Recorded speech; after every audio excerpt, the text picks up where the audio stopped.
Bonjour, les cours qui précédaient les vacances nous ont permis de voir l'approche par le risque, donc notamment les premières étapes, je fais un petit rappel. L'approche par le risque, j'ai mis le titre ici, vous avez toujours une situation professionnelle qui vous sera exposée, donc soit par une image, soit par un texte. Et ensuite, vous avez 3 étapes à faire pour cette approche par le risque. L'étape 1, comme c'est écrit, c'est l'analyse de la situation avec le PAD. Vous savez, c'est le petit schéma avec les bulles, danger, situation dangereuse, tout ça. Une fois que vous avez fait ça, vous devez faire l'étape 2, donc c'est l'évaluation du risque. Donc pour ce faire, vous devez mettre le niveau de gravité, je vous rappelle, la probabilité d'occurrence de l'accident, et ça vous donne le niveau de priorité, donc c'est-à-dire si on doit traiter ce risque de manière prioritaire ou non. Donc ça, on s'est bien formé à faire ça avant les vacances. C'était les étapes 1 et 2. Maintenant, l'étape 3 sur laquelle je vais m'attarder et sur laquelle toute cette séance en est question, c'est l'étape 3, c'est-à-dire l'étape de proposer des mesures de prévention. Donc, en fait, tout simplement, ce que je vais vous expliquer aujourd'hui, c'est qu'il y a 3 niveaux. Vous allez, à chaque fois que vous proposez une mesure. Jusqu'ici, je vous ai demandé, pas simplement, il y avait un danger, par exemple le couteau. Je vous demandais une mesure de prévention, vous me disiez mettre des gants. Voilà. Donc maintenant, vous allez devoir me le classer, c'est-à-dire que mettre des gants, vous verrez que c'est dans le niveau 2. Donc voilà, donc on va apprendre ce classement. Donc, je vous ai mis dans votre cours ce schéma, donc je l'explique en fait parce qu'il est un peu compliqué peut-être sans les explications. Donc vous avez une flèche ici qui va jusqu'en bas. Vous avez différents niveaux de prévention, le niveau 1, le niveau 2 et le niveau 3. Donc j'explique le niveau 1. Pour le niveau 1, vous avez un exemple ici. Donc c'était une machine avant qui faisait un certain bruit et après qui fait un bruit moins important. Donc là, le niveau 1, ça a été de réduire le danger. Le danger, bien sûr, c'était le bruit. Donc on a réduit le bruit, donc le danger est diminué pour les employés. Ici, par contre, vous avez vu, alors parfois ce n'est pas possible. Parfois, tout simplement, la machine qui fait moins de bruit n'existe pas.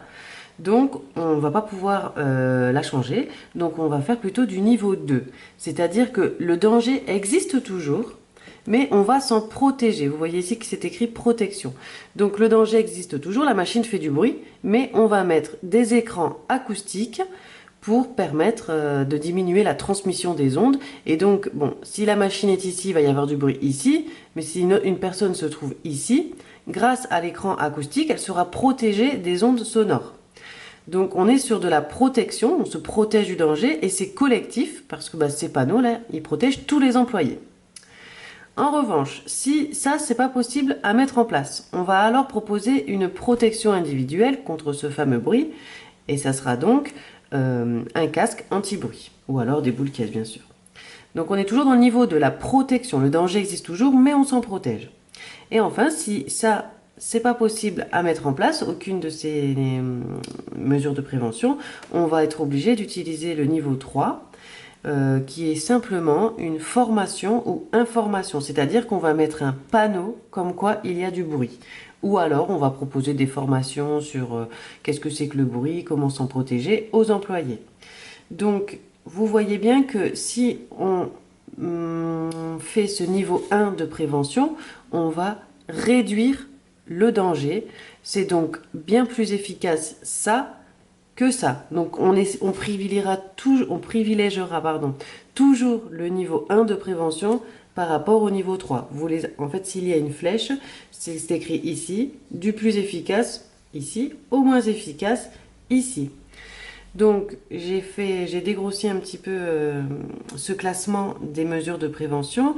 Je vais être un petit peu plus précise maintenant grâce au schéma du milieu.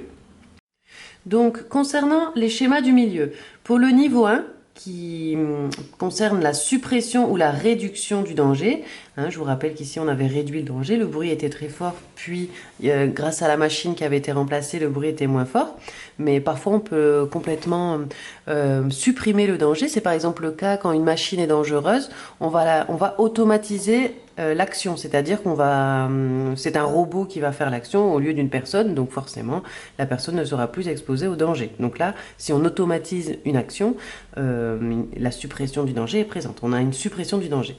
Donc quand on est dans ce cas-là, suppression ou réduction du danger, on a donc annulation ou réduction du danger. S'il n'y a plus de danger, il n'y a plus de situation dangereuse ni d'événements déclencheurs, il n'y a donc plus d'accident, il n'y a donc plus de dommages. On a enlevé le danger, tout le reste après est annulé. Donc on est bien d'accord que ça c'est le plus efficace.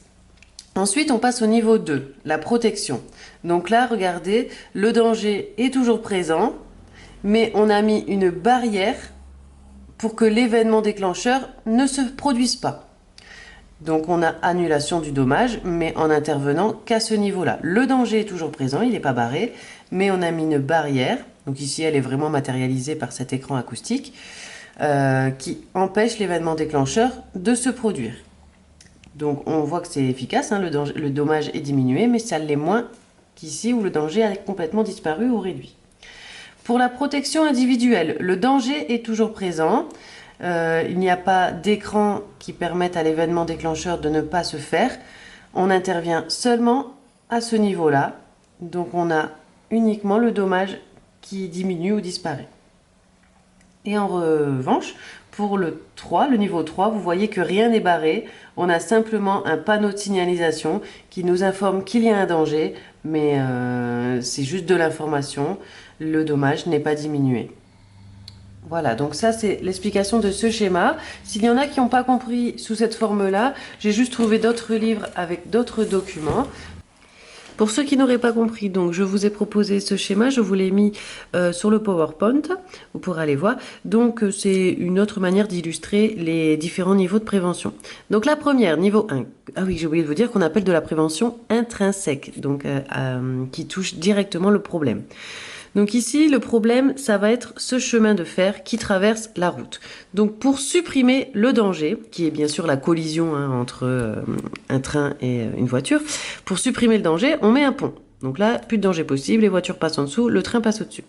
Si ça, ce n'est pas possible à mettre en place, on va passer au niveau 2 de prévention, c'est la prévention collective, donc qui va protéger tous les usagers de la route, mais de manière plus limitée. En effet, on va simplement avoir ces barrières de protection. Donc c'est déjà efficace quand même, hein, mais ça l'est moins que le pont. Voilà, si la protection collective n'est pas possible, on va aussi proposer de la protection individuelle, c'est-à-dire le casque du motard, par exemple. Donc s'il se prend le train, bon, il y aura quand même certainement de gros dommages, mais quand même moins que s'il n'avait pas son casque. Et enfin, si les deux niveaux précédents ne sont pas possibles à mettre en place, on va mettre le niveau 3 en place, c'est-à-dire de l'information à la population. Donc, on va les informer grâce à ce panneau qu'il y a un chemin de fer. Voilà, donc vous imaginez bien que ça, là, c'est moins efficace que ça. Voilà, je vous ai mis aussi un autre schéma encore avec des exemples sur votre PowerPoint, donc niveau 1, niveau 2, niveau 3. Avec tous ces exemples, vous essaierez de comprendre là où on veut en venir.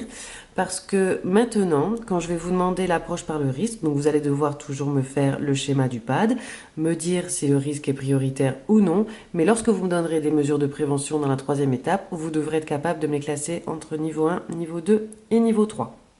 Voilà, c'est terminé.